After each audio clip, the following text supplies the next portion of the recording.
Hello and hi everyone, আমি সুইটি চলে এসেছি তোমাদের সাথে দীঘা ব্লগের পার্ট 2 নিয়ে। ঘুম থেকে উঠতে না উঠতেই আমাদের লাঞ্চ চলে এসেছে। লাঞ্চে ছিল ভাত, পাঁপড় ভাজা, আলু ভাজা, ডাল, আলু পোস্ত, ডিমের ঝোল, চাটনি আর পাঁপড়। অনেকটা টায়ার্ড ছিলাম দেখে আমরা আর বাইরে থেকে খাবার আনিনি, হোটেল থেকে অর্ডার দিয়ে দিয়েছিলাম। ঝটপট খেয়ে নিয়ে আমরা বেরোবো বলে রেডি হচ্ছিলাম। আমাদের ডেস্টিনেশন ছিল ঢেউসাগর পার্ক। বিচে এসে শাড়ি পরার ইচ্ছেটা অনেকদিন ধরেই ছিল, এই জন্য এবারে সুযোগটা আর ছাড়িনি। আমি মা দুজনেই শাড়ি পরেছিলাম। তো আমাদের দুজনকে শাড়ি পরে কেমন লাগছে তোমরা অবশ্যই কমেন্টে জানিও। লাইক কমেন্ট করবে, তবেই না তোমাদের ভালো ভালো ভিডিও দেবো। না চেনার দরুন যা হয়, অনেকটা হাঁটার পরে আমরা এই ঢেউসাগর পার্কে এসে পৌঁছেছি। বিচের পাশ ধরে আসলে একটুখানি, কিন্তু আমরা রাস্তা ধরে এসেছি বলে অনেকটা টাইম লেগেছিল। গাছের এখানে আমরা অনেক ফটোস ভিডিওস নেওয়ার পরে চলে গেছিলাম ছেলের জন্য একটু পার্কে। বাচ্চাদের সাথে থাকলে যা হয়, দোলনা দেখে আমরা দুজনও বসে দোলনায় বেশ চড়ে নিয়েছি। একবার দীঘায় এসেছি, কিন্তু এই ফার্স্ট টাইম আমি এই ঢেউসাগর পার্কে এসেছি। ভীষণ সুন্দর ছিল পার্কটা। তারপর বাবা এদিকে যা দেখছিল তাতেই উঠবে বলে খুব বায়না করছিল।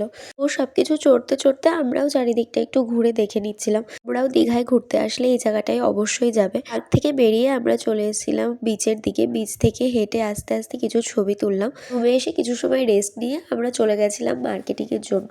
দীঘায় খুব একটা কেনার কিছু না থাকলেও মার্কেটটা ঘুরতে বেশ ভালোই লাগে। আমরা সেরকম কিছুই কেনাকাটা করিনি।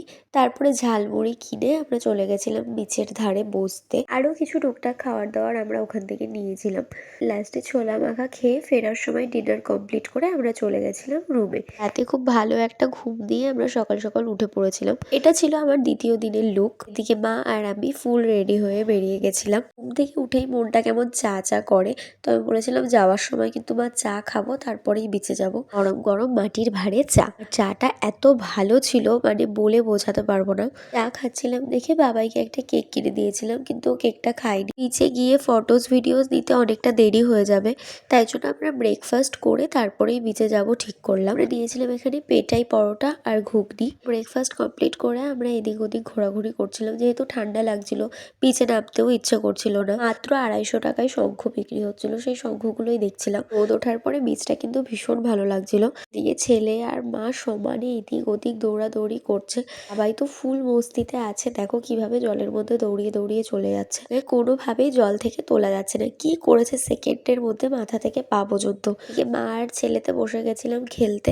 ছোটবেলায় যখন বিচে আসতাম এরকম করে নিজের নামটা লিখতাম, তাই এবারও এসে লিখলাম। আর এরা তো ফুল দমে মস্তি করে যাচ্ছে। আর এই নোনা জলে আমার নামতে একদম ভালো লাগে না, কিন্তু ওর পাল্লায় পড়ে সেই আমাকে নামতেই হচ্ছে। এদিকে গাড়িতে উঠে গেছে, এই নিয়ে যে কতবার গাড়িতে উঠলো তার কোনো হিসাব নেই। এমনি সময় এত দুষ্টুমি করে, এখন ঘোড়ায় উঠে ভয় পাচ্ছে।